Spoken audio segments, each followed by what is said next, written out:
ውድ ወንድሞችና እህቶቼ ያሲን ኑሩ አንድ ሰው ባለቤቱን በሶስት ብሎ ስለመፍታት ጉዳይ አስመልክቶ እንዲህ ብሎ ነበር። አንድ ሰው አንድ ቦታ ቁጭ ብሎ ሚስቱን በሶስት ፈትቼሻለሁ ቢ መዛሂቦች ሁሉ ምንድነው የሚሉት? ፈቷታል በሶስት። ኢብኑ ተይሚያ አይደለም አለ አንድ ቁጭ ብሎ ከፈታ 10ም ቢላት እንደ አንድ ነው የሚቆጠረው። ዓለም ላይ ያለ ቤቱላውን ህይወቱን የጠበቀው በዚህ ፈትዋ። ይህ አባባል ምን ማለት እንደሆነ ታውቃላችሁ? አንድ ሰው ከፈታት ባለቤቱ ጋር ዝሙት በሆነ መልኩ አንድ ላይ ይቀጥሉ ብሎ እንደመናገር ነው። ምክንያቱም አንድ ሰው ባለቤቱን በአንድ ጊዜ በሶስት ፈታሁሽ የሚላት ከሆነ በሶስት እንደምትፈታ ሷሐባዎች በጠቅላላ በአንድ ድምፅ የተስማሙበት ጉዳይ ነው። ሰይዱና ዑመር ረዲየላሁ ዐንሁ በሶስት እንደምትፈታ ፈትዋ በሰጡበት ጊዜ ከሷሐባዎች መካከል አንድም የተቃወማቸው አልነበረም።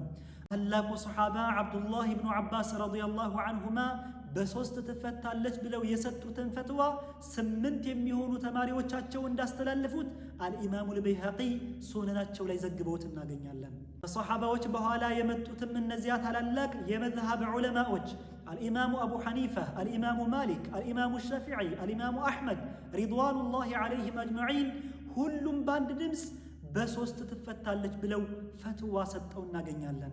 ከዚያ በኋላ የመጡ ዑለማዎችም ኪታቦቻቸው ላይ ሁሉም በአንድ ድምፅ በሶስት እንደምትፈታ የዑለማዎች የጋራ ስምምነት እንዳለበት አስፍረው እናገኛለን። ለምሳሌ አንደኛ አቡበክር ኢብኑል ሙንዚር አልኢጅማዕ በተሰኘ መጽሐፋቸው ገጽ 103 ላይ፣ ሁለተኛ ሙወፈቁዲን ኢብኑ ቁዳመት አልሐንበሊ የተባሉት አልሙግኒ በተሰኘ ኪታባቸው ቅጽ 8 ገጽ 408 ላይ፣ ሶስተኛ አቡል ወሊድ ኢብኑ ሩሽዲን አልጀድ አልማሊኪ የተባሉ የሚታወቁት አልሙቀዲማት በተሰኘ ኪታባቸው ገጽ 365 ላይ፣ አራተኛ አልሓፊዝ ኢብኑ ሐጀር ፈትሑል ባሪ በተሰኘ ኪታባቸው ቅጽ 9 ገጽ 365 ላይ፣ አምስተኛ ተቂዩዲን ሱብኪይ አዱረቱል ሙድያ በተሰኘ ኪታባቸው ከገጽ 22 እስከ ገጽ 23 እንዲሁም ሌሎች በርካታ ዑለማዎች በሶስት ትፈታለች የሚለው የዑለማዎች የጋራ ስምምነት እንዳለበት ኪታቦቻቸው ላይ አስፍረው እናገኛለን። አቡል ወሊድ ኢብኑ ሩሽዲን አልጀድ እየተባሉ የሚታወቁት ታላቅ ዓሊም አልሙቀዲማት በተሰኘ ኪታባቸው ቅጽ 1 ገጽ 502 ላይ ምን ይላሉ? ወሃዛ መዝሀቡ ጀሚዕ ፉቀሃኢ ወዓመት ዑለማ፣ በሶስት ትፈታለች የሚለው አካሄድ የሁሉም ዑለማዎች መንገድ ነው ይላሉ። ላ የሽዙ ፊ ዛሊከ ዐንሁም ኢላ መን ላ ዩዕተዱ ቢኺላፊሂ ሚንሁም፣ በዚህ አካሄድ የሚያፈነግጥ ማንም የለም ንግግሩ ግምት ቦታ የማይሰጠው ሰው ካልሆነ በቀር ይላሉ። አቡል ዓባስ አሕመድ ብኑ ሙሐመድን ሳዊ የተባሉ የሚታወቁት ታላቅ ዓሊም ተፍሲሩል ጀላለይን ላይ ማብራሪያ ባስቀመጡበት ኪታባቸው ላይ ቅጽ 1 ገጽ 107 ላይ ምን ይላሉ?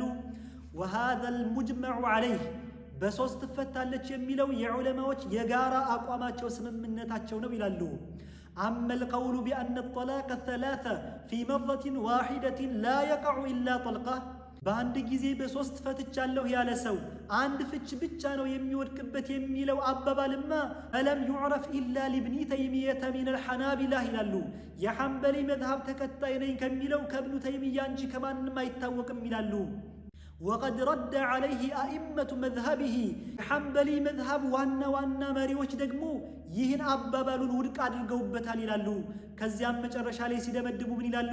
ሐታ ቃለ ልዑለማኡ ኢነሁ ዳሉል ሙዲል፣ ዑለማዎች ይህ ኢብኑ ተይሚያ ጠሟጥማሚ ነው ብለው ተናግረዋል ሲሉ ይደመድማሉ ንግግራቸውን።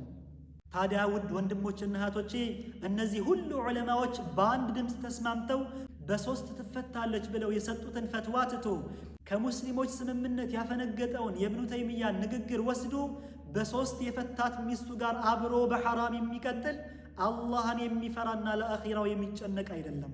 በጣም የሚያሳዝነው ግን ውድ ወንድሞችና እህቶቼ ነቢዩና ሙሐመድ ዓለይሂ ሰላቱ ወሰላም ወመን ሸዘ ሸዘ ኢለናር፣ ከሙስሊሞች ጀማዓ የሚያፈነግጥ ሰው ወደ ጀሃነም የሚወስደውን መንገድ ይዟል ብለው ካወገዙ በኋላ ይህ ያሲን ኑሩ ከሙስሊሞች ስምምነት ያፈነገጠውን ኢብኑ ተይሚያን ሞዴል አድርጎ ማቅረቡ ነው። አላህ ስብሓንሁ ወተዓላ በጭፍን ተከታይ ከመሆን ይጠብቀን። ባረከላሁ ፊኩም። ወሰላሙ ዓለይኩም ወረሕመቱላሂ ወበረካቱሁ።